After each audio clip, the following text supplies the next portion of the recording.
Go ahead, Andrew. So I know from experience that these are the days, approximate dates, that I can get stuff started. Right. And the key here is this is the date that I want to put the stuff in the field. So the key would be the calculator, the spreadsheet telling me what date I need to start it in my greenhouse. Mm-hmm. So I think about things like, okay, I know April 5th I can put beets out in the field and they're not going to get frostbite. Mm-hmm. And I know that I want to plant 4 plantings of beets. That's what successors mean? Yeah, succession. So successions, got it. right. So if I were a different kind of farmer, I might only want one big succession, but I want lots of fresh beets throughout the year.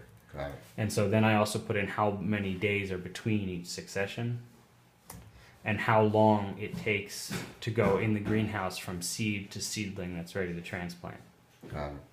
And then how much I want to plant. So I have this set up to work by beds because that's how I think about things. A different farmer would do it differently. Mm-hmm. But I know that I want to have 1 bed of beets, or I want to have 5 beds of beets, or whatever. And this is the part where it's easy because next year if I don't have enough, I just put 5 instead of 1. Got it. And the spreadsheet does the rest. Number of rows per bed and spacing, that's how many plants are on each bed and how they're spaced out. The rest of the stuff is I haven't done anything with yet. It's not that important. And do you have like a map of where all this stuff? Yeah, that is not digitized yet. Right. But, and then basically it takes all that information and then it gives me the page I showed you, which is right here. And then I just sort it and I print it out. Mm. So everything is in here in order now. And whereas I entered, beets 4 successions, 21 days apart, now it's telling me that my first planting of beets has to get started in the greenhouse February 18th. Got it. And the second succession, which would be down here. So it'd be nice to generate an alert, right? That's coming up. Yeah, and help you generate your weekly schedule. right. I mean, if you spent a little more time in it than you could with this, then you could have it adjust the dates so all the dates are at the beginning of the week. Right now, I'm just I'm using rough dates. I know about the middle of May is when I can plant certain things, or I know I can plant it a little earlier or a little later. Yeah. If I really took the time, I could make the schedule come out and say week of instead of the exact date. Not that it matters because I know I can go 5 or 7 days. It's a rough cut. It's a rough cut schedule. Yeah. But it also tells me how many beds I'm going to be planting in each succession. So whereas in the master list I put that I wanted 10 beds total, and the transplant list it'll tell me that I have to do 1 bed or half a bed every succession. It's a detailed schedule. The other one is a rough cut. The transplant is more detailed. Yeah. And what about those products? Do those products match up to like Zone 7 or anybody, or is this just Double Brook products? I mean, they could.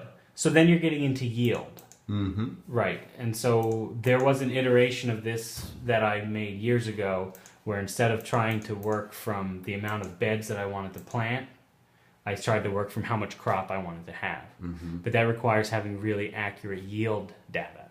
And that's really hard to find. And you can take 10 years and record your own yield data because every field is different. Every farm is different. So just because the USDA says you should get 100 pounds of crop per 100-foot row doesn't mean you're going to. So I felt like that was chasing a rabbit. So this was just an easier way. And the first part of this, the reason that I started doing it was not even to have a transplant schedule or a seeding schedule, was to have a seed order. So this tells me how much seed I need to order. I know I need to order 1,800 chard seeds. Yeah. And I can just sort it out here. Where do you order your seeds from? Either from Johnny's or High Mowing or other organic. So. But that's that. And is the order of seeds, right? Is that correlated with the yield, with the amount of crop expected? Yeah, but very loosely because you're always going to lose some. So you need to compensate. I have 80% in here, meaning that if I buy 100 seeds, I know I'm only going to get a viable plant out of 80 of them. And you can adjust that however you want. Okay. Certain crops are better than others. Certain crops germinate better. But I think it'd be... If you were trying to guess or estimate your yield, you would go by how much bed foot you planted. Mm-hmm, mm-hmm. What did I just do there? So it looks like you have a system here, right? You have an Excel sheet, right? You have your rough cut schedule, you have your detailed schedule, you have your seed orders. Right. What would make life easier for you if this were to become an app, or you know, what are the top 2 or 3 things you would like to, you Well, know, I think automate? that any farmer could use this who's planting multiple types of crops or Mhm. vegetables, particularly. But I don't think any farmer can make this. So kind I of mean, help other farmers. I've to been be working more on this efficient. for 8 years. Wow. Okay. So taking that, converting that Yeah. into an app where a farmer doesn't have to take all the time to Right. build that, turn that into an app, and make that easier for the farmer. What about linking your sales to this, where you know you're tracking what you're selling over time, and you're able to come and see how much you spent on which crop and which ones are really more profitable for you? That would be interesting. I think that if you could get all that data together and, you know, look at it in a graph, you could clearly see what you were doing well with and what you weren't. Right.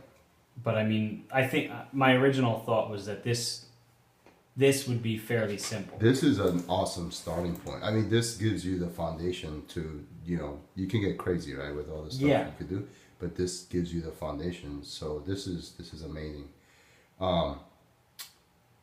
Do you?